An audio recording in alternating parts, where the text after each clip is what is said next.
Allahumma fasalli wa sallim wa barik ala nabiyyina Muhammadin wa ala alihi wa ashabihi wa man tabi'ahum bi ihsanin ila yaumiddin, amma ba'd. Akhwati fillah, saudari-saudari sekalian yang dirahmati oleh Allah Subhanahu wa taala. Alhamdulillah, segala puji bagi Allah Azza wa Jalla yang dengan segala nikmatnya sehingga kita bisa kembali berkumpul di pagi hari yang cerah ini. Semoga pagi hari ini adalah pagi hari yang akan mendatangkan keberkahan kepada kita seluruhnya, dan kita mohon di hari ini semoga Allah Subhanahu wa taala menganugerahi kita ilmu yang bermanfaat, amalan yang salih yang dikabulkan oleh Allah Subhanahu wa taala. Para hadirat kaum muslimat yang dirahmati oleh Allah Subhanahu wa taala, mari kita kembali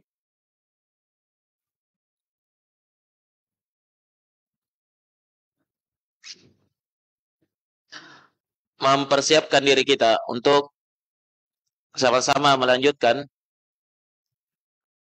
pelajaran kita di hari yang kedua pada daurah muslimah yang pertama ini, yang mana pada hari ini insyaallah taala kita akan membahas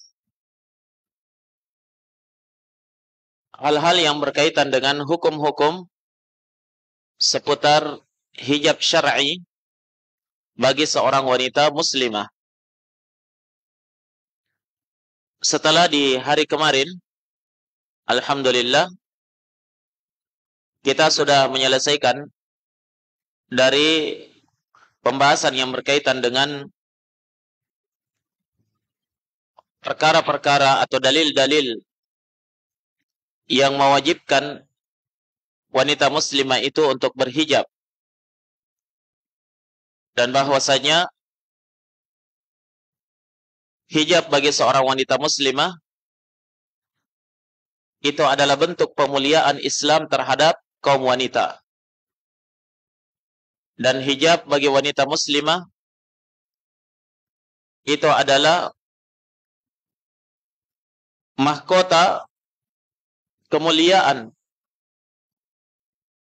yang dia miliki. Hijab bagi wanita muslimah itu adalah sebuah ibadah dan pelaksanaan suatu kewajiban berdasarkan dalil-dalil dari Al-Quran dan Sunnah yang telah kita sebutkan kemarin.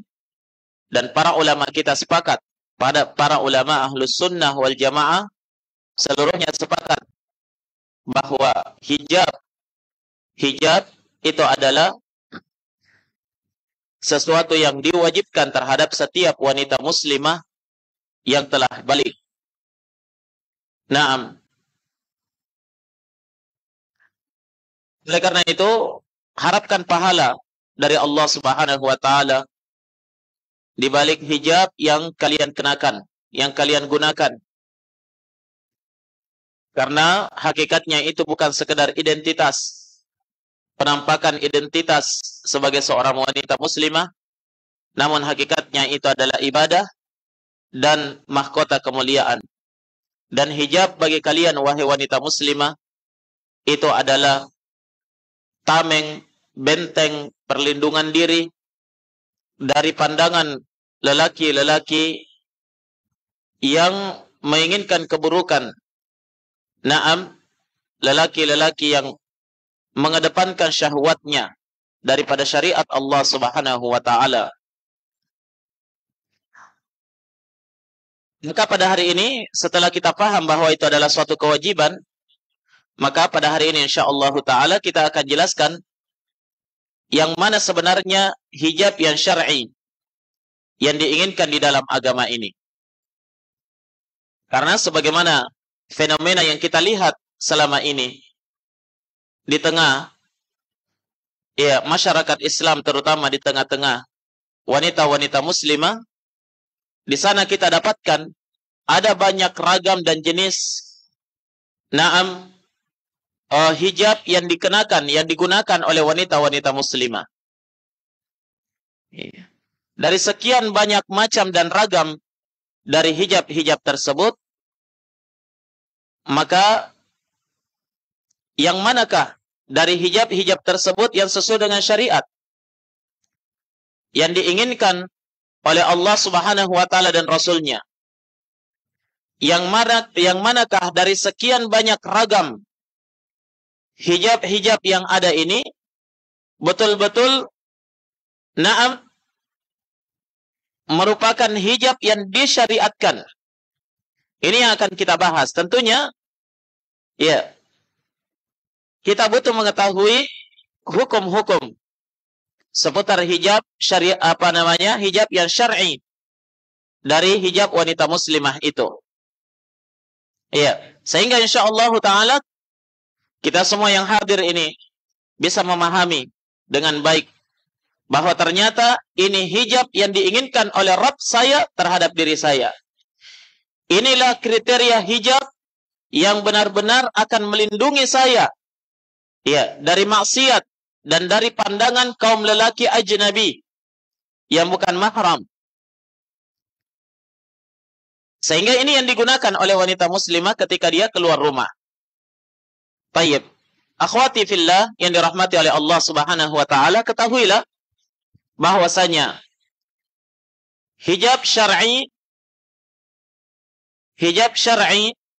yang disyariatkan terhadap seorang wanita muslimah di dalam agama kita ini itu memiliki beberapa hukum dan kriteria. Kenali kriteria-kriterianya sehingga kita bisa memahami bahwa ini adalah hijab yang syar'i dan ini yang bukan. Dan perhatikan ya, bahwasanya yang diinginkan dengan hijab yang syar'i yang sesuai dengan kriteria yang disebutkan dalam Al-Quran dan Sunnah. Jadi karena itu di sini kita tidak akan membahas nama-nama atau jenis-jenis daripada hijab itu. Apakah dia namanya hijab hijab purdaka, atau namanya hijab kupu-kupu kah, atau hijab burung-burung, atau yang semisalnya. Terserah apapun namanya dari hijab tersebut, yang penting terpenuhi kriteria yang telah disebutkan dalam Al-Quran dan Sunnah, maka itu adalah apa? Hijab yang syar'i. Bisa dipahami ya? Maka di sini kita tidak mengenal merek. Dan di sini kita tidak membahas tentang model yang lagi tren dan yang lain sebagainya. Akan tetapi yang kita inginkan di sini adalah patokan kuat, kriteria, hukum-hukum yang menetapkan bahwa ini adalah hijab yang syar'i sesuai dengan dalil dari Al-Quran dan Sunnah Rasulullah Sallallahu Alaihi Wasallam. Nah, setelah saudari-saudari sekalian mengetahui kriteria-kriteria tersebut, hukum-hukum yang berkaitan dengan hijab yang syar'i, maka tentunya kalian bisa menghukumi sendiri hijab kalian. Ingat ya, hijab kalian, tidak usah dulu hijabnya orang. Kalian bisa menghukumi hijab kalian sendiri. Oh, ini hijab yang bisa saya gunakan untuk keluar rumah. Oh, ini yang tidak bisa. Karena sebagian ummahat juga mungkin terkadang sudah merasa sudah belajar tentang hukum-hukum seputar hijab, akhirnya yang sibuk dia urusi adalah hijabnya orang. Oh, hijabnya Ummu Fulan itu kenapa begitu hijabnya Ummu Fulan kenapa seperti ini, kenapa seperti itu. Ingat ya, tidak usah dulu mengurusi hijabnya orang, tapi jadikan kriteria-kriteria hijab syar'i yang akan kita sebutkan ini untuk menghukumi hijab kita masing-masing. Apakah sesuai dengan syariat? Apakah sudah sesuai dengan syariat atau belum? Naam. Kalau belum, kalau dia sudah, maka pujilah Allah Subhanahu wa taala, bersyukur kepada Allah dan minta keistiqamahan. Ya, untuk senantiasa berada di atas hijab yang syar'i tersebut. Naam. Tapi kalau belum, maka lakukan upaya, lakukan usaha, minimal niat lebih dahulu untuk merubah hijab sedikit demi sedikit sehingga sesuai dengan apa yang disyariatkan oleh Allah Subhanahu wa taala di dalam Al-Qur'an dan sunnah Rasul sallallahu alaihi wa ala alihi wasallam. Akhwat sekalian yang dirahmati oleh Allah Subhanahu wa taala, sebelum kita masuk pada hukum-hukum dan kriteria tersebut, maka di sini saya ingin menekankan ya bahwa yang kita bahas dengan hijab syar'i yang wajib digunakan oleh kaum wanita, kaum muslimat ini, itu adalah hijab yang akan dia gunakan keluar rumahnya atau di dalam rumah di hadapan lelaki ajnabi. Kita lebih tepatnya kita katakan ini adalah hijab yang disyariatkan wanita di hadapan kaum lelaki ajnabi, yang dia gunakan untuk menutup auratnya. Ya. Sehingga keluar dari pembahasan ini, pakaian yang digunakan oleh wanita di hadapan mahramnya atau di hadapan suaminya sendiri. Jelas ini? Ya, karena perlu dipahami ya bahwasanya aurat seorang wanita itu berbeda-beda. Ya, yang mana yang harus dinampakkan, yang mana yang tidak, itu berbeda keadaannya dari satu kondisi ke kondisi yang lain, tergantung siapa yang ada di hadapannya atau siapa orang yang akan melihat dirinya. Nah, baik. Sekarang wanita muslimah, nah, ketika dia berada di hadapan lelaki ajnabi. Apa artinya lelaki ajnabi kemarin? Lelaki yang bukan mahramnya. Iya. Dan bukan suaminya. Iya. Lelaki yang bukan mahramnya dan bukan suaminya. Ini butuh ditekankan ya, karena sebagian wanita salah kaprah menganggap suaminya sebagai mahramnya. Iya. Ketika ditanya mana, kamu datang sama siapa? Katanya sama mahramku. Ternyata suaminya. Siapa yang mahrami? Suamiku. Iya, itu bukan mahramnya. Kalau suami, apa artinya mahram? Mahram itu adalah orang yang haram menikahi wanita tersebut. Namanya mahram.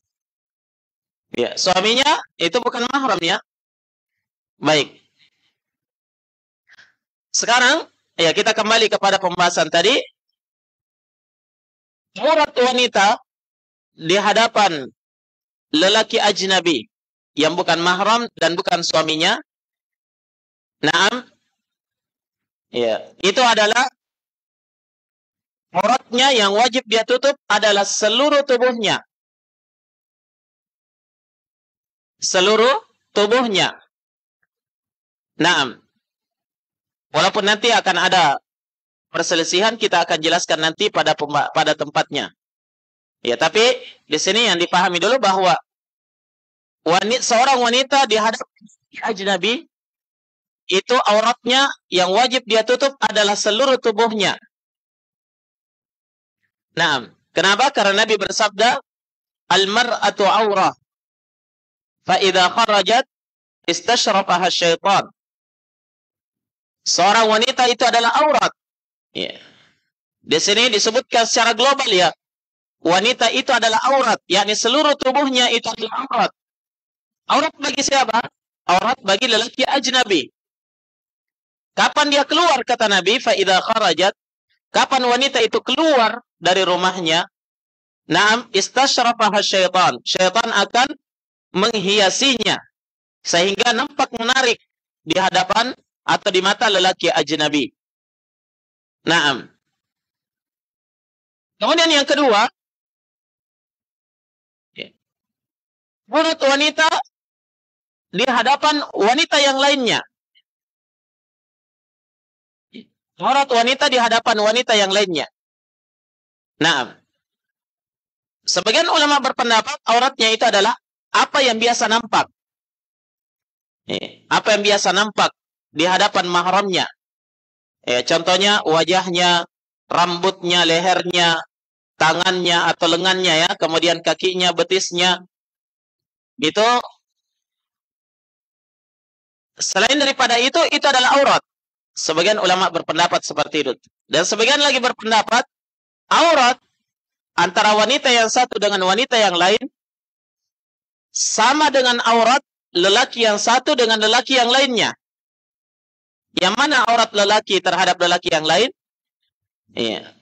Disebutkan oleh Nabi dalam satu haditsnya, auratul rajul, aurat seorang lelaki itu ma baina surrati war rukbah. Apa yang berada di antara pusar dan lutut. Apa yang berada di antara pusar dan lutut itu adalah aurat seorang lelaki. Nah, maka katanya ketika aurat wanita di hadapan wanita yang lainnya sama dengan aurat seorang lelaki terhadap lelaki yang lain, berarti auratnya itu antara apa? Antara pusar sampai lutut. Itu yang tidak boleh dilihat. Iya. Di kalangan sesama wanita. Jelas ya? Itu yang tidak boleh dilihat. Karena Nabi Shallallahu Alaihi Wasallam dalam satu hadits yang sahih, beliau bersabda, la yanzuru ar-rajulu aurata rajulin walal mar'atu auratal mar'ati.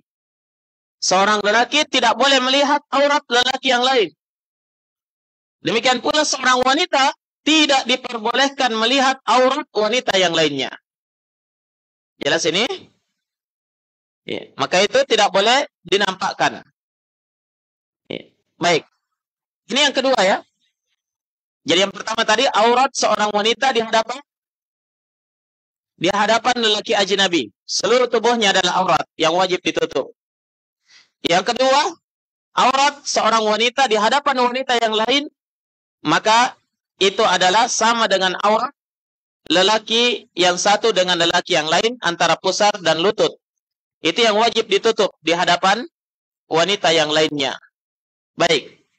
Selanjutnya, yang ketiga adalah aurat seorang wanita di hadapan lelaki yang merupakan mahramnya. Ayahnya, saudara lelakinya, apalagi keponakan lelakinya, naam, kakeknya, naam, atau yang semisalnya, ayah tirinya, ya, itu adalah mahram bagi wanita ya. Naam. Sampai di mana aurat ya, wanita di hadapan mahramnya? Nah, ini disebutkan oleh para ulama bahwa aurat seorang wanita di hadapan di hadapan mahramnya yang lelaki itu adalah seluruh tubuhnya kecuali apa yang biasa nampak. Seluruh tubuhnya kecuali apa yang biasa nampak. Apa yang biasa dinampakkan itu tadi yang kita sebutkan ya. Kepalanya, ya wajahnya, rambutnya, lehernya, kemudian lengannya, ya betisnya, kakinya, itu yang biasa dinampakkan oleh wanita ketika dia di rumahnya. Nah, itu di hadapan lelaki yang merupakan mahramnya. Jelas ini ya? Ya, sebagian lagi berpendapat, ya, sebagian ulama menyebutkan bahwa auratnya itu adalah seluruh tubuhnya kecuali mawadhi'ul wudu. Ya, tempat-tempat yang atau anggota yang wajib dicuci ketika berwudu. Itu saja yang bisa dilihat oleh mahramnya. Selain daripada itu tetap wajib ditutup oleh wanita itu di hadapan mahramnya. Jelas ya? Iya. Kemudian yang keempat, aurat wanita di hadapan suaminya.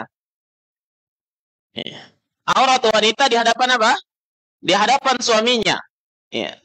Jumhur ulama menyebutkan bahwa tidak ada batasan aurat antara suami istri.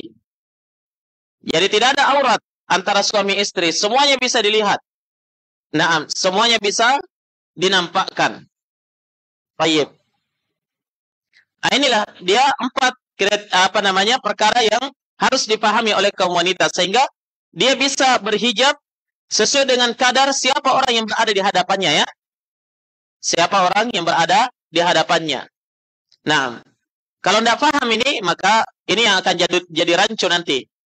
Karena sebahagian wanita ya, dia berhijab, Masya Allah, dengan hijab syar'i. Tapi kapan? Kalau keluar rumah. Kalau di rumahnya dia tidak berhijab, walaupun ada lelaki ajnabi. Ini kan di rumah. Kalau keluar rumah baru pakai hijab. Ingat ya, hijab yang kalian gunakan itu adalah untuk melindungi kalian dari pandangan lelaki ajnabi.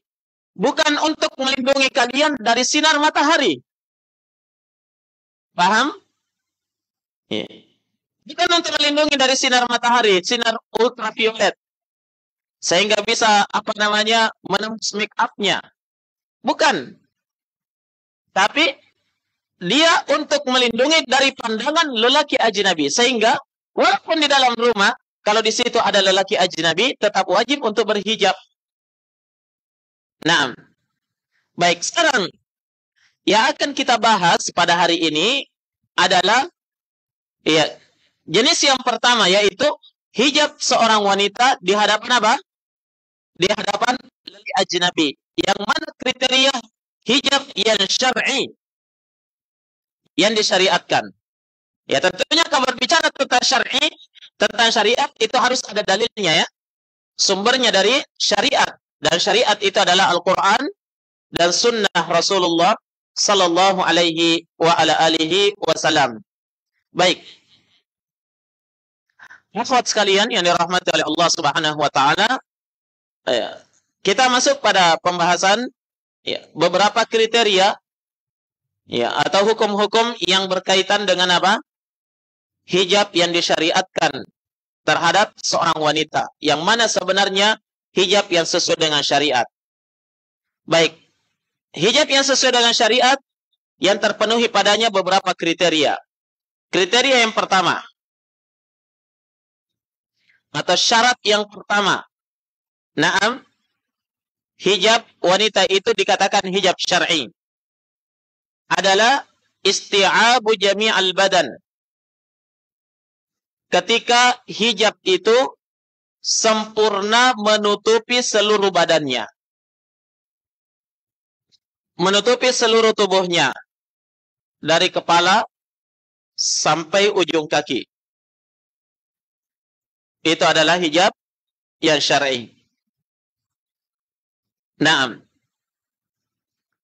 Makanya kalau ada hijab yang tidak menutupi seluruh tubuh, apakah itu dinamakan hijab? Apakah itu disebut juga dengan hijab? Jawabannya, iya hijab. Tapi hijab ghairu syar'i. Hijab yang tidak syar'i. Iya kan? Iya. Ada hijab hanya sampai di leher saja, diikat. Iya. Apa istilahnya itu? Hijab bunuh diri ya. Nah. Sehingga kepalanya ditutup, pinggulnya dinampakkan. Pusarnya kelihatan. Iya.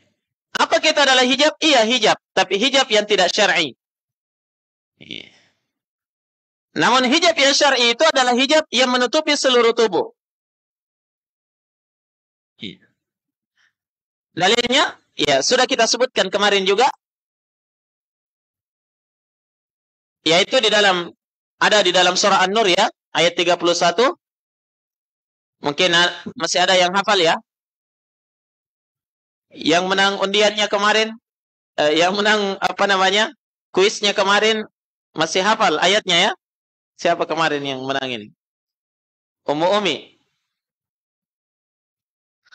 Allah Subhanahu wa taala berfirman dalam surah An-Nur, "Wa qul lil mu'minati yaghdudna min absarihinna wa yahfazna furujahunna wa la yubdina zinatahunna illa ma dhahara minha." وَلْيَضْرِبْنَ بِخُمُرِهِنَّ عَلَى جُيُوبِهِنَّ. Allah Subhanahu wa taala berfirman, "Wa qul lil mu'minat," dan ucapkan, katakan kepada wanita-wanita mukminat agar mereka menundukkan pandangan-pandangan mereka, yakni menundukkan pandangannya, tidak mau melihat lelaki ajnabi. Wa yahfazna furujahunna, dan hendaklah mereka menjaga kehormatannya, yakni menjaga kemaluannya. Menjaga kemaluannya maksudnya dia tidak sembarang menyerahkannya kepada orang, hanya khusus untuk suaminya saja. Kemudian kata Allah, "Wala yubdina zinatahunna illa ma dhahara minha." Dan janganlah dia menampakkan perhiasannya kecuali apa yang biasa nampak. Kemarin kita sudah sebutkan penafsirannya. Apa yang biasa nampak di sini maksudnya apa? Pakaian luarnya, hijabnya yang di luar. Kemudian kata Allah, "Wal yadribna bi khumurihinna ala juyubihinna." Dan hendaklah wanita-wanita mukminat itu mengulurkan khimar mereka di atas dada mereka. Yeah. Apa itu khimar? Khimar adalah kain yang digunakan menutup kepala dan seluruh tubuh. Itu namanya khimar. Nah, Allah perintahkan agar wanita mukminat itu memanjangkan khimarnya sampai menutupi dada mereka. Nah, itulah hijab yang syar'i. Yang pertama, kriteria yang pertama dari hijab syar'i, dia adalah hijab yang bisa menutupi seluruh tubuh, bukan hanya sebagian tubuh saja ya. Demikian pula di dalam surah Al-Ahzab kemarin ya. Al-Ahzab ayat 59, Allah Subhanahu wa taala berfirman, "Ya ayuhan nabi, qul li azwajika wa banatika wa nisa'il mu'minin yudnina 'alaihinna min jalabibihin." Wahai Nabi, perintahkan kepada istri-istrimu, wa banatika, dan anak-anak wanitamu, wa nisa'il mu'minin, dan seluruh wanita mukminat. Perintahkan mereka semuanya untuk apa? Yudnina 'alaihinna min jalabibihin, agar mereka itu mau mengulurkan jilbab ke seluruh tubuhnya. Iya. Maka ini yang dinamakan jilbab yang disyariatkan. Karena yang diperintahkan oleh Allah dalam Al-Quran adalah jilbab yang diulurkan, menutupi seluruh tubuh. Kata Allah, "Dzalika adna an yu'rafna fala yu'dain." Itu lebih mudah agar mereka dikenali sehingga tidak diganggu. Wa kana Allahu ghafurur rahima, dan Allah Subhanahu wa taala itu Maha Pengampun lagi Maha merahmati. Apa maksudnya lebih mudah dikenal? Ya, jangan sampai ada salah kaprah lagi ya. Kenapa dikatakan kalau pakai hijab lebih mudah dikenal? Padahal tidak dilihat muka tak. Malah teman saya bilang, "Wah, tidak ku kenal kita karena mata tak yang kelihatan." Ya, bukan itu maksudnya ya. Bukan maksudnya lebih mudah dikenal, yakni lebih mudah dikenali sama netizen. Tapi lebih mudah dikenal di sini maksudnya apa? Lebih mudah dikenali kalau dia itu adalah wanita mukminah, wanita muslimah, fala yu'dzain, sehingga tidak diganggu. Sehingga tidak akan diganggu. Kenapa? Karena memang hijab seorang wanita mukminah itu adalah tameng, pelindung dirinya dari fitnah lelaki, melindungi dirinya dari memberikan fitnah terhadap kaum lelaki. Ya, seperti itu ya. Jadi ini benar-benar melindungi dirinya. Apakah memberikan fitnah kepada lelaki ajnabi atau melindungi dirinya dari fitnah lelaki ajnabi terhadap dirinya. Itulah hijab. Nah, sekarang kalau ada hijab yang tidak memenuhi kriteria yang seperti ini, iya, maka tidak tercapai maksud dan tujuan disyariatkannya hijab. Iya. kalau ada orang yang berhijab, ya, tidak menutupi seluruh tubuhnya, sehingga pinggulnya masih menonjol, payudaranya juga masih menonjol. Nah, kemudian pahanya dan seterusnya, ya, masih terlihat jelas, maka yang seperti ini bukan hijab yang disyariatkan. Hijab yang tidak memenuhi kriteria dan maksud tujuan disyariatkannya hijab itu. Hijab yang seperti ini jemaah sekalian, itu hanyalah hijab yang merupakan penampakan identitas sebagai wanita muslimah, itu saja. Oh, dia wanita muslimah, kenapa berhijab? Kalau wanita kafirah, dia tidak berhijab, itu saja. Dan ingat, sekali lagi, bukan itu maksud dan tujuan disyariatkannya hijab. Tapi maksud dan tujuan utamanya adalah apa?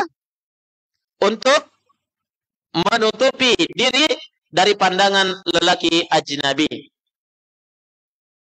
Nah, akhwat sekalian yang dirahmati oleh Allah Subhanahu wa taala,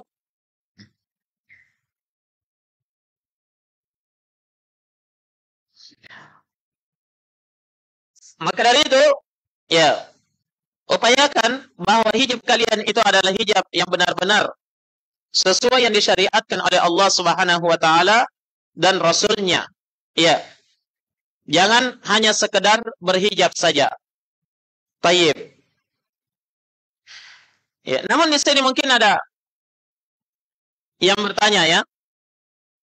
Kalau hijab yang syar'i itu adalah menutupi seluruh tubuh, bagaimana dengan wajah dan telapak tangan? Nah, apakah cadar atau niqab atau khimar atau purda itu adalah sesuatu yang diwajibkan bagi wanita muslimah? Nah, sekarang kalau pembahasannya masalah niqab, masalah cadar, ya, ini butuh kita menjelaskan bahwa di dalam permasalahan ini ada khilaf, ada perselisihan di kalangan para ulama kita akan wajibnya atau dia adalah sunnah. Ya. Sebelumnya butuh dipahami bahwa permasalahan cadar atau penutup wajah ini, di sana ada 3 pendapat manusia di dalam masalah hijab atau cadar ini. Yang pertama, ada yang berpendapat bahwasanya hijab berupa cadar atau purdah, niqab atau khimar, itu adalah bentuk tanattu', berlebih-lebihan di dalam agama. Dianggap gulu di dalam berhijab, katanya. Kenapa? Karena cadar itu hanyalah apa? Hanyalah budaya orang Arab saja. Iya. Hanya budaya orang Arab saja, katanya. Iya. Sehingga mereka menganggap bahwasanya siapa saja yang berhijab dengan menutup wajahnya dan tangannya itu dianggap berlebihan di dalam agama. Nah, dan ini tentunya adalah pendapat yang sangat keliru, ya. Kenapa? Yang pertama, memang ada di dalam syariat kita dalil-dalil bahwa wanita-wanita muslimat dahulu mereka itu bercadar. Ya, mereka itu menggunakan penutup wajah. Nah, kemudian yang kedua, bahwa tidak benar kalau dikatakan cadar itu adalah budaya Arab.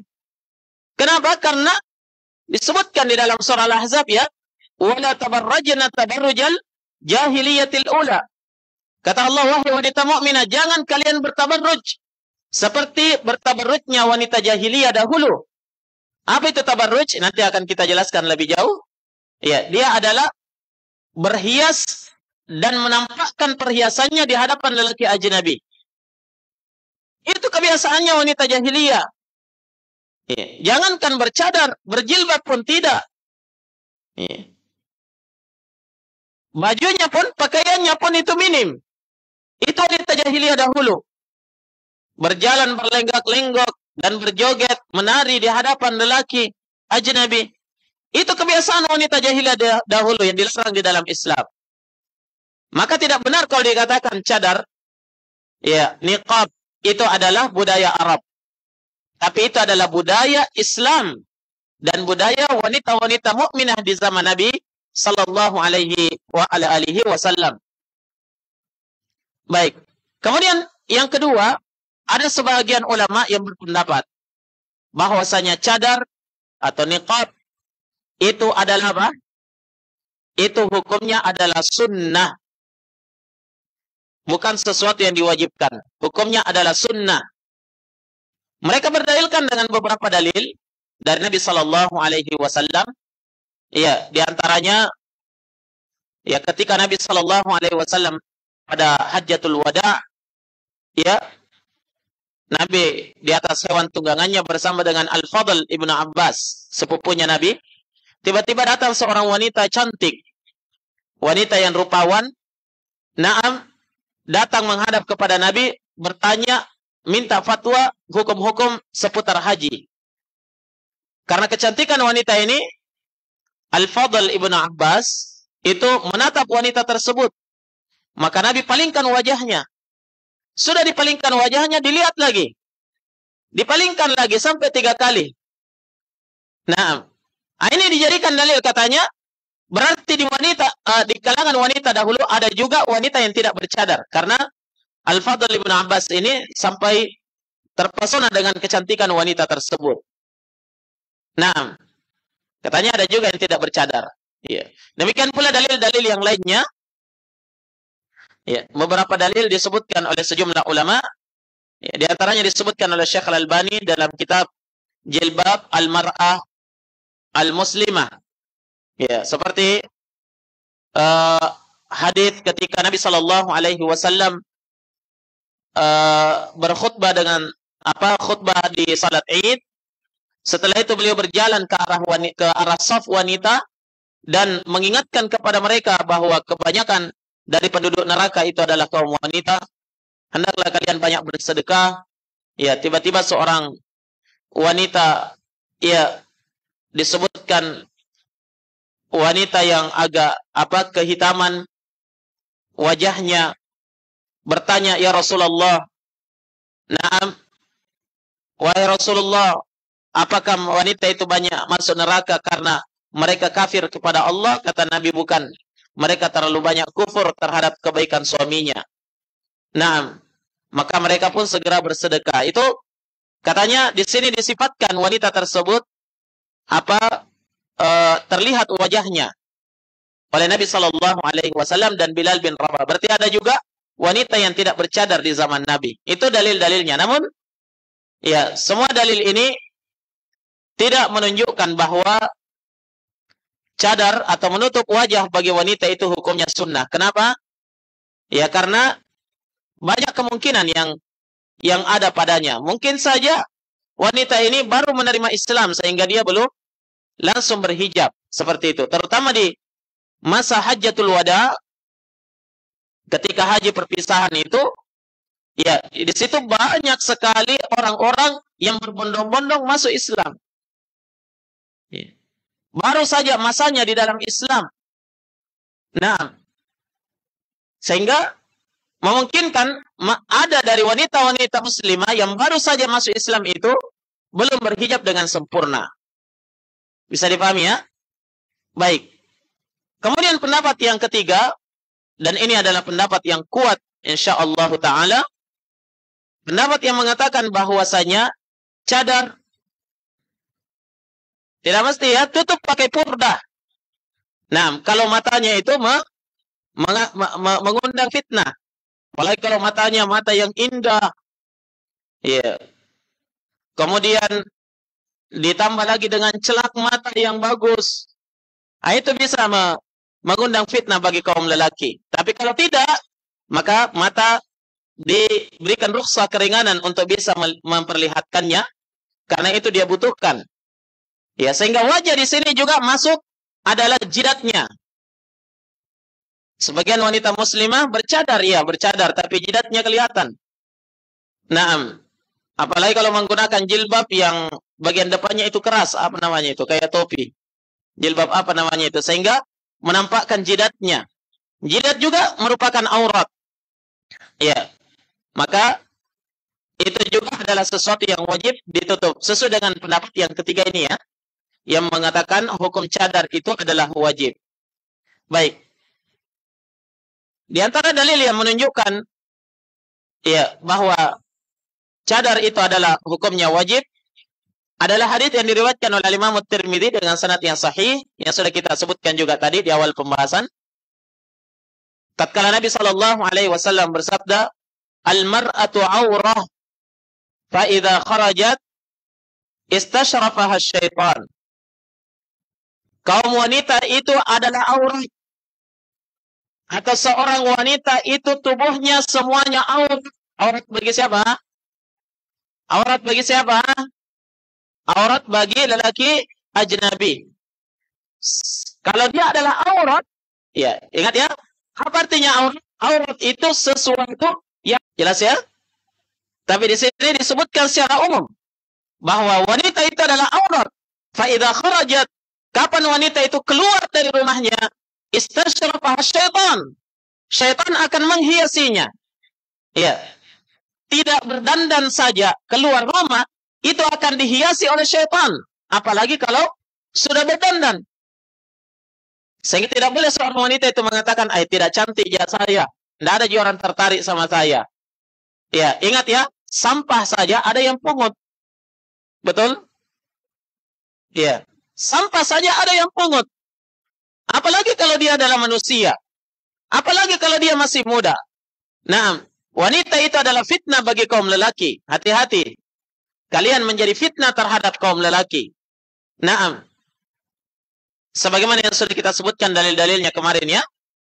Ya sampai-sampai seorang ulama kita berkata, jikalau seandainya saya diberikan amanah untuk menjaga Baitul Mal, perbendaharaan harta negara, naam, dan saya juga diberikan diamanahkan untuk menjaga seorang budak wanita hitam, makun rai lotong, ya, budak lagi, budak wanita hitam yang sangat tidak menarik. Katanya saya lebih lebih merasa aman untuk bisa menjaga amanah Baitul Mal daripada menjaga seorang budak wanita hitam itu. Ya. Karena dia hitam, kalau lama-lama dipandang akhirnya jadi cantik juga. Kenapa? Karena ada syaitan yang menghiasinya. Nah, ada syaitan yang menghiasinya. Baik. Oleh karena itu, ya seorang wanita harus sadar bahwa dirinya ini, seluruh tubuhnya ini adalah aurat. Ya. Dia keluar, syaitan sudah siap untuk menghiasinya sehingga menjadi fitnah terhadap kaum lelaki. Baik. Akhwati fiddin yang dirahmati oleh Allah Subhanahu wa taala.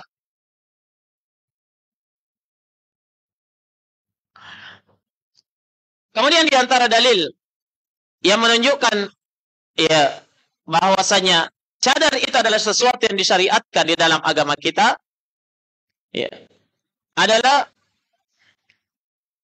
hadis tentang kisah yang pernah dialami oleh Ummul Mukminin, salah seorang istri Nabi yang mulia, Aisyah radhiyallahu taala anha, pada peristiwa hadithul ifk. Apa itu peristiwa hadithul ifk? Ada yang tahu ya? Ada yang tahu ini atau tidak ada? Atau ini jadi pertanyaan kuis ini? Jadi hadithul ifk itu adalah peristiwa yang dialami oleh Aisyah, tuduhan terhadap beliau bahwa dia telah selingkuh. Ya, Aisyah telah berselingkuh dengan salah seorang sahabat Nabi yang bernama Safwan ibnul Mu'attil. Ya. Dan ini adalah isu yang disebarkan oleh orang-orang munafik di Madinah. Gembongnya adalah Abdullah bin Ubay bin Salul Dia sebarkan isu ini sehingga banyak orang yang beriman juga, bukan orang munafik, juga terpengaruh percaya dengan isu tersebut. Ya, hoax kalau di istilahnya sekarang ya. Kenapa? Itu bisa tersebar isu seperti itu gara-gara Aisyah pernah diikutkan oleh Nabi dalam sebuah perjalanan. Ya, dalam sebuah perjalanan. Ternyata, ya, Aisyah tertinggal dari rombongan.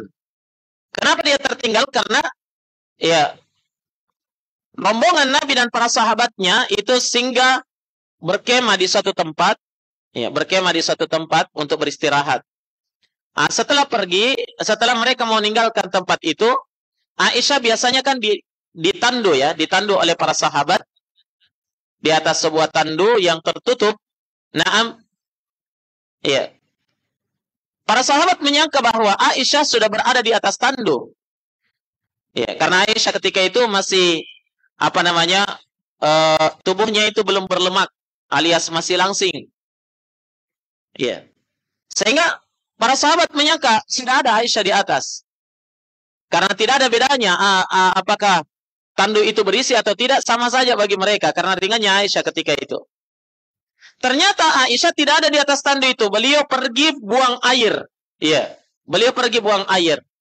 Maka ketika Aisyah kembali dari buang air, ya, tiba-tiba dia dapatkan rombongan itu sudah tidak ada, sudah pergi semua. Maka Aisyah radhiyallahu taala anha, akhirnya memutuskan untuk tetap tinggal di kemahnya, di tempat kemahnya itu. Beliau putuskan untuk tetap tinggal di situ, supaya apa? Katanya supaya kalau rombongan ini sadar bahwa beliau tidak ada di tandu, mereka akan kembali ke tempat semula. Begitu ya? Sampai akhirnya sudah malam, Aisyah tetap berada di tempat itu. Iya. Kata Aisyah, "Fabaina ana jalisatun fi manzili, ghalabatni aini fanimtu." Maka tatkala saya duduk, ya, ketika saya duduk di tempat dudukku itu, akhirnya saya mengantuk. Dan saya pun tertidur, kata Aisyah. Wa kana Safwan ibn al-Mu'attil as-Sulami min wara'il jaish. Katanya, Safwan ibn al-Mu'attil itu, dia adalah sahabat yang ditugaskan, ya, dia seorang diri, Safwan ini sendiri ditugaskan oleh Nabi sebagai pasukan penyisir. Ya, jadi dia memang selalu di belakang. Dia yang menyisir perjalanannya Perjalanannya pasukan yang berjalan ini. Nah, sehingga dia mendapatkan Aisyah di tempat itu. Ketika dia melihat wajahnya Aisyah, maka Safwan langsung bertasbih, subhanallah. Kaget dia melihat Ummul Mukminin ada di situ. Ya, ada orang yang tidur. Kata Aisyah, fa'atani hina ra'ani wa kana yarani qabla al-hijab. Maka Safwan ini mendatangi saya dan mengenali wajah. Ketika dia melihat wajah saya, dia kenal saya. Kenapa? Karena Safwan itu pernah melihat saya ketika belum disyariatkannya hijab. Ya, perhatikan pada fakrah ini. Jadi kenapa Safwan bisa mengenal bahwa ini Ummul Mukminin Aisyah yang tertinggal? Karena tidak sengaja dia lihat wajahnya Aisyah dan dia kenal bahwa ini Aisyah. Kenapa? Karena dia pernah melihat wajah Aisyah sebelum diturunkannya perintah hijab. Ini dalil yang menunjukkan bahwa ketika sudah turun syariat mewajibkan wanita itu berhijab, maka diwajibkan mereka berhijab menggunakan penutup wajah. Ya, fastayaqaltu bistirja'ihi. Maka saya pun terbangun karena mendengarkan istirja'nya. Istirja' ketika dia mengatakan inna lillahi wa inna ilaihi raji'un. Ini bentuk musibah ya. Kaget dia, kenapa Ummul Mukminin tertinggal di sini? Maka Aisyah terbangun. Ya, kata Aisyah, fa khammartu wajhi anhu bijilbabi. Maka saya pun menutupi wajah saya dengan jilbabku dari pandangannya. Pandangannya Safwan. Berarti Aisyah itu bercadar atau tidak? Iya, bercadar beliau, Masya Allah. Dan di sini difahami bahwa ya, para wanita mukminat dahulu, termasuk ummahatul mukminin, istri-istri Nabi, mereka tidak bercadar. Tapi setelah turun perintah hijab, mereka pun bercadar. Nah, para istri Nabi pun bercadar. Lihat Aisyah, ketika dia melihat ada lelaki ajnabi, langsung dia tutup wajahnya dengan cadarnya. Kenapa tadi dia tidak bercadar? Dia tidak bercadar di situ karena tidak ada orang. Iya, dia merasa aman sehingga dia buka wajahnya. Tapi qadarullah beliau tertidur sehingga tidak sempat menutup wajahnya. Sempat terlihat oleh Safwan radhiyallahu ta'ala an. Naam, tapi Aisyah pun ketika terbangun langsung menutup wajahnya dengan jilbabnya. Baik. Ya, karena peristiwa inilah akhirnya tersebar hoax di tengah kaum muslimin ketika itu. Oh, Aisyah sudah selingkuh ini. Berdua saja sama laki-laki. Sengaja lagi dia tinggal-tinggal itu. Iya.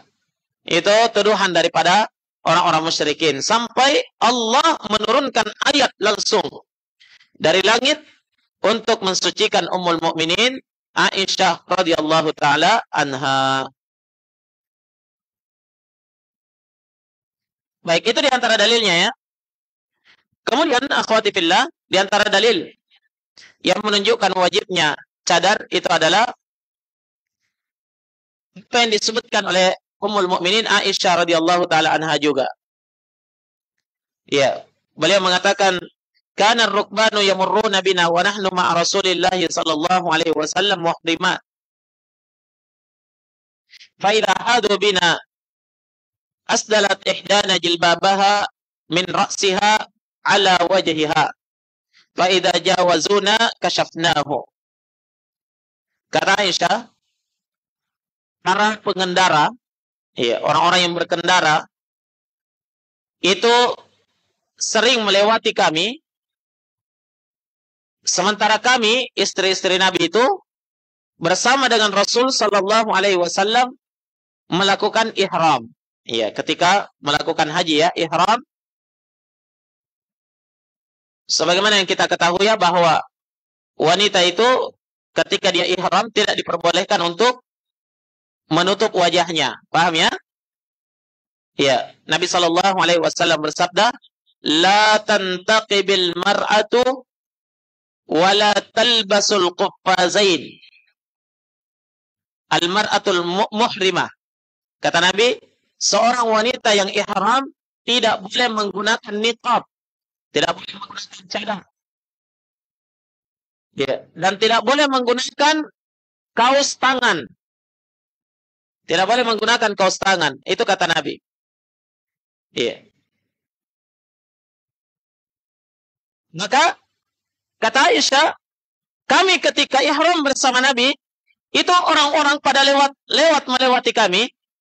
Ya, maka kata Aisyah, kalau mereka melewati kami, maka kami pun menjulurkan jilbab-jilbab kami dari kepalanya menutupi wajahnya. Coba lihat. Itu namanya apa? Khimar. Ya, kain yang dijulurkan dari kepala turun menutupi wajah sampai ke dada, itu namanya khimar. Ya. Kenapa? Karena yang dilarang oleh Nabi adalah wala tantaqib, tidak boleh menggunakan niqab. Niqab itu adalah cadar, kain penutup wajah yang dibuat memang khusus untuk menutupi wajah. Seperti masker, begitu ya. Nah, itu namanya niqab. Dalam bahasa Indonesia cadar. Kalau khimar, dari kepala menutupi wajah. Jadi, karena tidak boleh menggunakan niqab, maka istri-istri Nabi ketika itu, kalau ada laki-laki yang lewat dalam keadaan ihram, mereka tutup wajahnya dengan khimar. Jelas ini? Mereka menutupi wajahnya dengan khimar. Kata Aisyah, fa idza jawazuna kashafnahu. Kalau mereka itu melewati kami lagi, ya tidak ada lagi laki-laki ajnabi, kami pun membuka khimar kami. Dinaikkan lagi di atas kepala. Ya, saya kira ini wanita-wanita faham ya apa yang dimaksud dengan khimar dan niqab. Baik, maka ini dalil tegas menunjukkan bahwa wanita-wanita muslimat di zaman Nabi itu mereka menutupi wajahnya dari pandangan kaum lelaki ajnabi. Mereka menutupi wajahnya. Jelas ini ya? Maka ya, wajib bagi wanita muslimah itu ketika dia berhijab, dia menutupi wajahnya juga. Tapi ingat, di hadapan lelaki ajnabi. Jangan justru di depan suaminya ditutup juga. Akhirnya suaminya bilang, apa ini? Biar wajahnya juga tidak bisa dilihat. Nah, jadi kalau depan suami dibuka saja. Tapi yang diperintahkan menutup wajah di hadapan apa? Lelaki ajnabi. Tapi kalau suaminya suka, ya istrinya tidur pakai cadar, ya pakai saja. Tidak masalah insya Allah. Demi menyenangkan suami ya. Baik. Kemudian dalil yang lainnya adalah hadits yang datang dari Asma bintu Abi Bakar radhiyallahu taala anha. Beliau berkata, "Kunna nughatti wujuhana minar rijal wa kunna namtashitu qabla dhalika fil ihram." Nah, kata Asma binti Abi Bakar radhiyallahu taala anhuma, kami itu di zaman Nabi senantiasa menutupi wajah-wajah kami dari kaum lelaki. Yakni lelaki ajnabi. Kami tutup wajah kami dari kaum lelaki. Dan kami sebelum itu yakni sebelum diwajibkannya berhijab, itu kami menyisir sebelum melakukan ihram. Sebelum melakukan ihram. Baik. Maka ini semuanya dalil-dalil ya, dan masih banyak dalil yang lain lagi yang menunjukkan bahwasanya wanita-wanita mukminat di zaman Nabi itu, mereka menganggap bahwa wajah mereka itu adalah aurat, sehingga mereka menutupi wajah-wajah mereka di hadapan kaum lelaki. Nah, namun sekali lagi, akhwati fillah, ini harus dipahami bahwa di sini ada khilaf, perselisihan di kalangan ulama. Ya. Jumhur ulama, kebanyakan ulama itu berpendapat bercadar itu hukumnya wajib. Iya. Namun sebagian ulama, sebagian kecil dari kalangan ulama juga berpendapat bercadar itu hukumnya sunnah. Seperti yang dikuatkan oleh Syekh Muhammad Nasiruddin Al-Albani rahimahullah dalam kitabnya Jilbab Al-Mar'atul Muslimah. Nah, beliau menguatkan hukumnya sunnah. Tapi di sini kita kuatkan hukumnya apa? Wajib mengikuti kebanyakan pendapat ulama sesuai dengan dalil-dalil yang telah disebutkan dari sunnah Nabi sallallahu alaihi wasallam. Ya. Dan perhatikan saudariku sekalian yang dirahmati oleh Allah. Naam, di antara perkara yang menguatkan bahwa bercadar bagi wanita muslimah itu hukumnya wajib, itu adalah ini dalil akli ya, dalil secara akli. Bahwasanya bagian tubuh wanita yang paling menarik bagi kaum lelaki, yang menjadi sumber penilaiannya, itu adalah apanya? Lututnya atau wajahnya? Atau tumitnya? Tentunya apanya? Wajahnya yang menjadi sumber penilaian. Oh, Masya Allah, cantiknya itu puan. Kenapa? Yang dilihat mukanya halus, glowing, cantik, manis, hitam manis. Tapi sayang sudah dikerumuni semut, hilang manisnya. Nah, yang dilihat apanya? Yang dinilai wajahnya. Anggota tubuh yang lain itu juga menarik, tapi itu hanya pendukung terhadap wajah. Kalau sudah jatuh di wajah, maka itu lelaki tidak akan tertarik terhadapnya. Jelas ini? Iya. Maka dari itu, ya, saya kira ini disadari oleh kaum wanita. Yang paling dirawat oleh perempuan, yang paling dirawat itu apanya? Iya, wajahnya. Iya, sampai harus beli make up berjuta-juta. Iya. Masuk ke apa namanya? Tempat perawatan wajah, skincare dan seterusnya. Ya, perawatan wajah, khusus wajah. Itu karena wajah yang menjadi penilaian pertama. Wajahnya glowing, wajahnya awet muda. Naam, tidak ada kerutannya, apalagi jerawatnya. Itu yang menjadi sumber penilaian yang pertama. Artinya apa?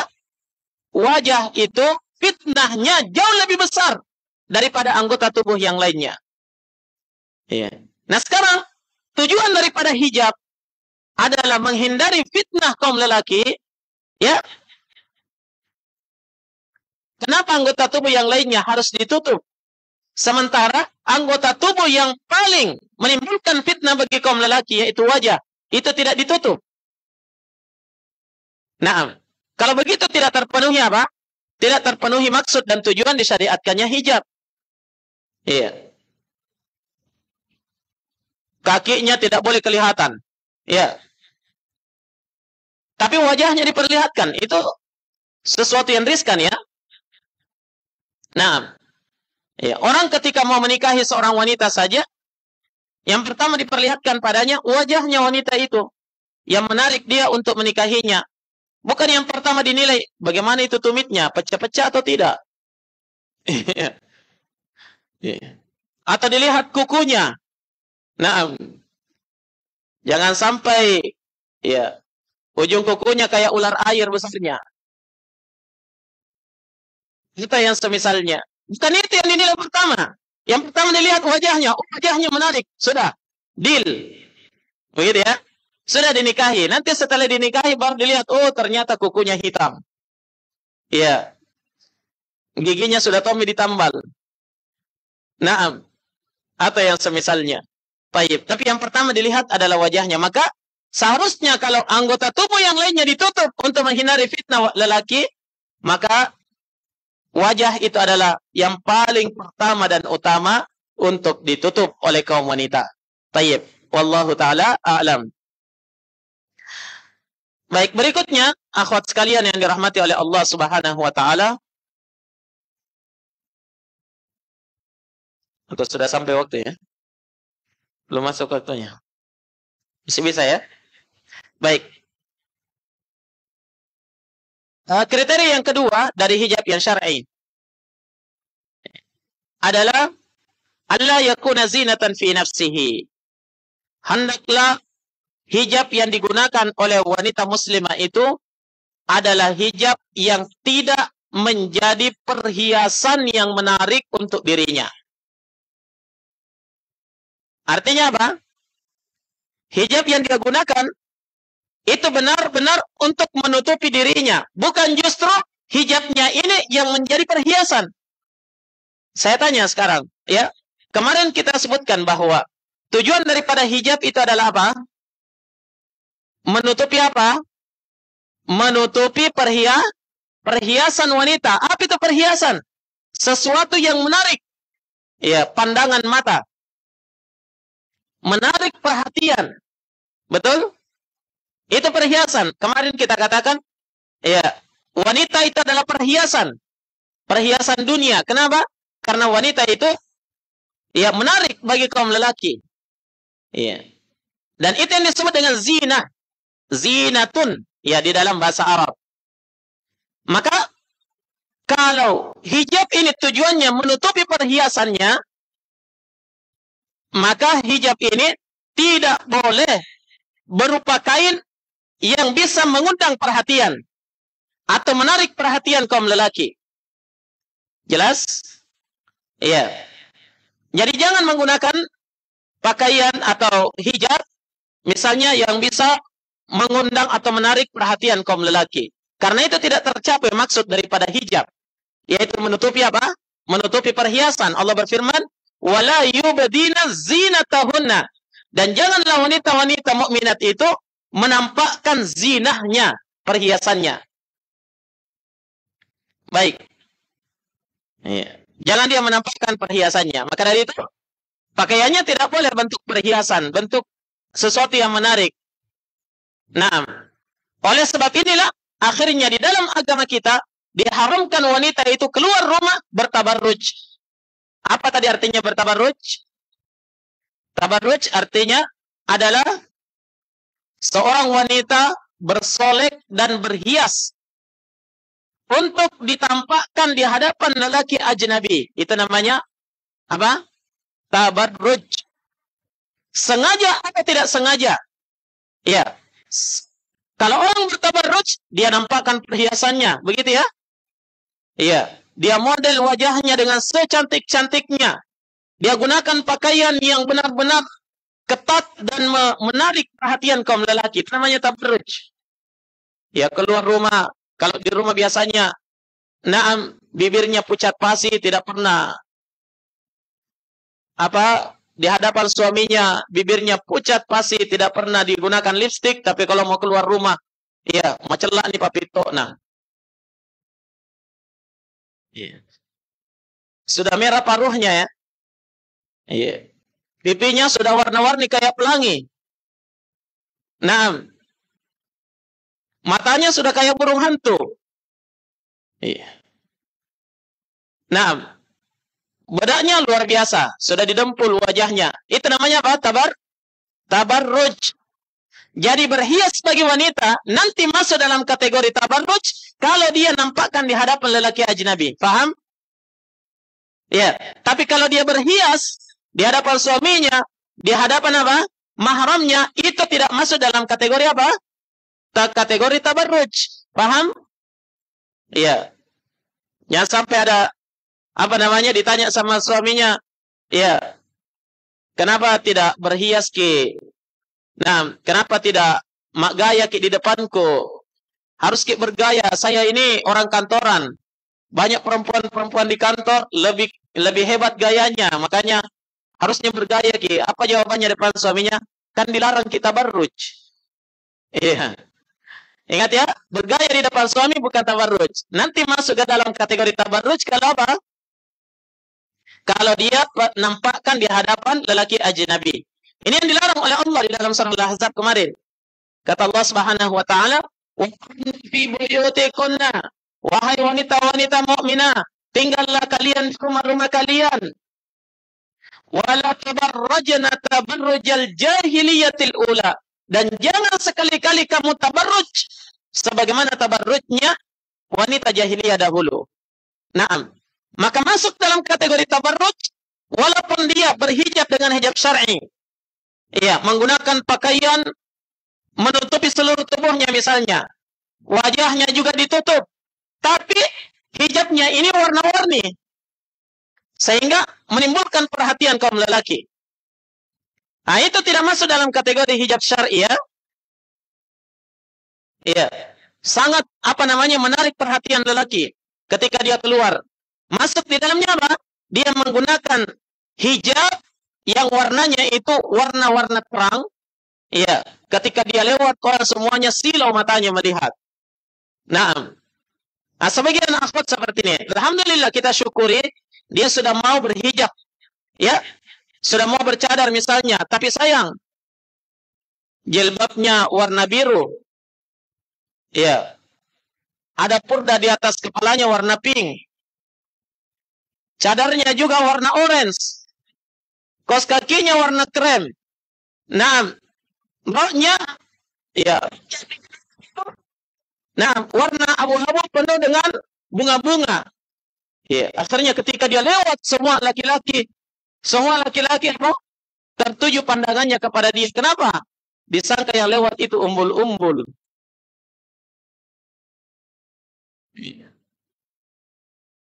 Dan lagi wanita muslimah yang menggunakan hijab yang syar'i.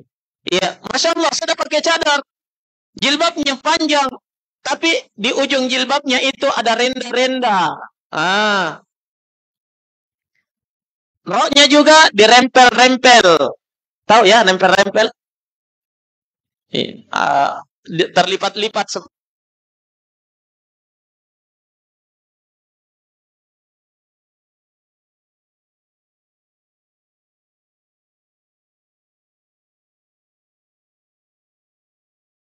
Terkadang juga namanya gamis yang digunakan wanita sekarang. Ya, gamis yang digunakan wanita sekarang itu bagian depannya itu rata-rata naam seperti yang dijual di Saudi juga ya, seperti itu. Ada memang warnanya warna hitam, ya dia longgar, tapi ternyata di depannya itu ada ukiran-ukiran emas, ya. Dan yang semisalnya. Maka ini semuanya masuk dalam kategori apa?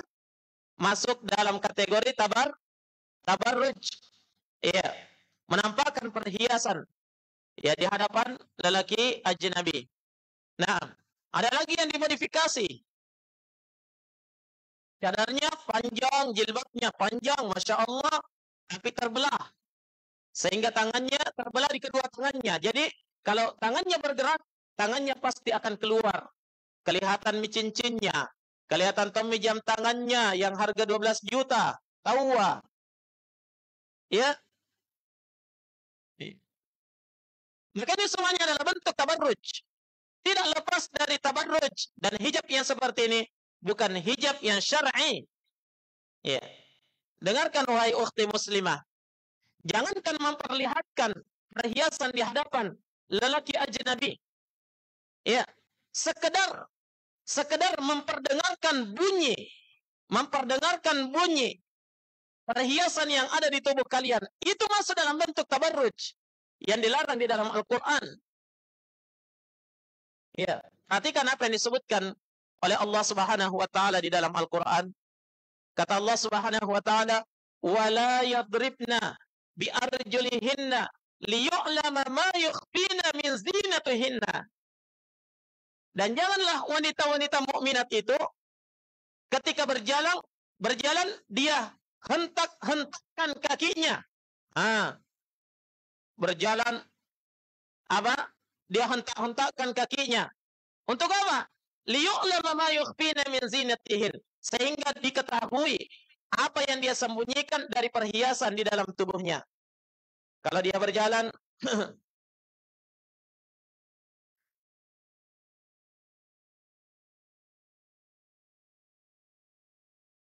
ada perempuan yang berjalan misalnya dia pakai hijab syar'i, tidak ada yang kelihatan, Masya Allah. Tapi jalannya di depan lelaki dihentak-hentakkan kakinya. Sepatu di sandalana. Naam, kemudian terdengar gemerincing gelangnya, terdengar gemerincing gelang tangan dan gelang kakinya misalnya. Ya, atau kalung yang digunakan karena kalungnya besar mungkin seperti kalung anjing ya. Atau yang semisalnya, yang jelas dia hentakkan kakinya sehingga terdengar gemerincing perhiasan yang dia sembunyikan di balik hijabnya, itu dilarang oleh Allah. Bagaimana lagi kalau sampai memperlihatkannya? Nah, kalau sampai memperlihatkannya, maka hati-hati wahai wanita muslimah. Naam, dari memperlihatkan zina, perhiasan di hadapan lelaki ajnabi. Karena walaupun kalian berhijab, kalau tetap menampakkan perhiasan, maka itu sama saja kalau tidak berhijab. Jelas ini? Naam. Mungkin ada yang bertanya, Ustaz kalau begitu, ya hijab apa yang dipakai? Nah, sebagian juga ada akhwat, Masya Allah, dia gunakan hijab yang sudah syar'i, tapi dimodifikasi sedemikian rupa, sampai macam-macam modelnya, sehingga benar-benar menarik perhatian ketika digunakan. Nah, di kepalanya ada dibuat seperti helm lah. Ya. Kemudian, apa namanya, ada dibuat seperti sayap kupu-kupu misalnya. Ya, yang jelas itu semuanya menarik perhatian kaum lelaki, itu harus dihindari semuanya. Nah, sekarang pertanyaannya, jilbab yang mana yang bisa kita pakai? Warna apa? Nah, jawabannya akhwati fillah, tidak ada satupun dalil di dalam Al-Quran dan Sunnah yang menetapkan warna apa yang harus digunakan oleh wanita dalam berhijab. Perhatikan itu. Tidak ada ketetapan harus warna hitam misalnya, harus warna biru misalnya, tidak ada. Bukan, tetapi wanita itu harus memilih warna yang tidak mengundang perhatian, tidak menjadi zina terhadap dirinya. Warna apa itu? Tentunya dia adalah warna yang gelap. Ya, warna yang gelap. Dan warna yang paling gelap di sini adalah apa? Warna hitam. Boleh biru Ustaz? Boleh. Yang penting biru gelap. Nggak tahu biru apa itu kalau gelap. Iya. Iya. Yang jelas tidak menjadi cantik ketika dia gunakan. Nah, boleh hijau? Boleh. Yang penting hijaunya gelap. Iya. Mungkin pakai jilbab hijau yang sangat tua ya. Nah, coklat boleh? Boleh. Tapi coklat tua. Yang sangat tua. Yang penting, ya, orangnya tidak tua. Jadi silakan digunakan. Yang penting warna-warna gelap. Naam, dari warna tersebut. Nah, ini warna yang mencolok. Inilah yang menjadi apa? Yang menjadi apa namanya? Yang menjadi zina, menampakkan perhiasannya. Yeah. Nah, sekarang ini semakin bertambahnya zaman dan semakin banyak wanita berhijab di Indonesia. Walhamdulillah, tapi sayang seribu sayang. Ya, perkara ini yang banyak dilalaikan oleh wanita-wanita yang berhijab. Nah, menggunakan apa namanya? Gamis yang ada bunga-bunganya. Naam, ada apa lukisan, bukan lukisan, apa namanya itu? Hah? Yang biasa ditusuk-tusuk di bordir ya, di bordir. Nah, hati-hati menggunakan pakaian yang seperti ini karena ini masuk dalam bentuk zina. Ya, tapi kalau bordirannya dia bordir tapi bordirannya tidak nampak, ya tidak nampak, insya Allah tidak mengapa ya. Ya, atau sekedar lipatan-lipatan yang tidak mengundang perhatian tidak mengapa. Tapi ini kalau dia menggunakan lipatan-lipatan atau bordir atau ukiran-ukiran yang bisa menjadi zina terhadap dirinya, maka itu tidak boleh digunakan. Ya, digunakan keluar rumah ya. Nah, apalagi menggunakan rok misalnya, nah roknya warna hitam, tapi banyak corak-coraknya warna putih. Nah, maka ini masuk dalam bentuk zina, menampakkan zina di hadapan lelaki ajnabi atau perhiasan di hadapan lelaki ajnabi. Baik, saya kira ini yang bisa kita bahas dulu. Dua kriteria hijab yang syar'i yang disebutkan dalam Al-Quran dan Sunnah Rasul Sallallahu Alaihi Wasallam. InsyaAllah kriteria berikutnya kita akan bahas ba'da zuhur. Nah, namun sebelum kita istirahat, ya, di sini saya akan berikan pertanyaan dulu ya, yang supaya waktunya agak longgar, nanti diserahkan ke saya ba'da zuhur ya, untuk diketahui siapa pemenang kuis yang pertama. Baik. Sudah siap semua? Silakan diperhatikan pertanyaannya, soalnya.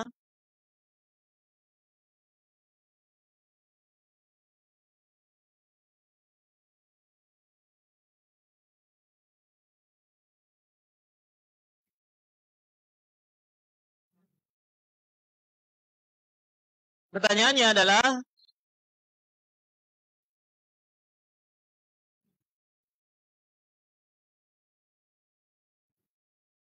tuliskan dua kriteria hijab yang syar'i beserta satu dalil dari masing-masing kriteria tersebut. Jadi satu dalil saja, apakah dari Al-Quran atau dari Sunnah. Kriteria yang pertama satu dalil dan kriteria yang kedua juga satu dalil. Nah, tidak apa-apa menulis artinya saja, tapi lebih afdol kalau menulis bahasa Arabnya juga. Baik, silakan ditulis.